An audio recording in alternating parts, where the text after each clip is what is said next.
Addlestrop, said Isabel Dalhousie. Jamie thought for a moment.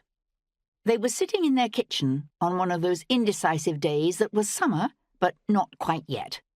A day when the heating might as well be off as on, but when prudence and superstition required it still to be kept going.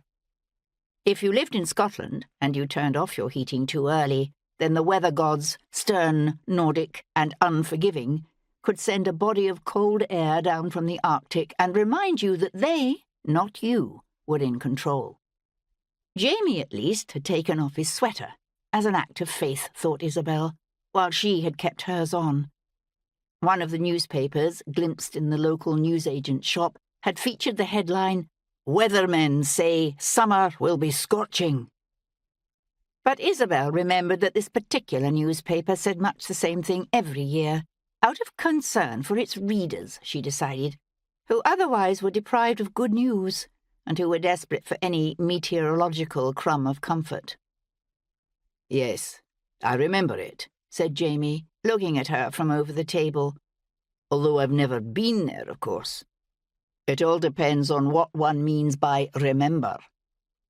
He paused. "Not that I want to sound too much like you, Isabel."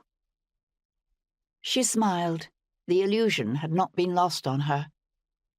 They were playing free association, a game they sometimes resorted to when conversation failed, when there was no newspaper or magazine to browse, or when there was simply nothing else to think about.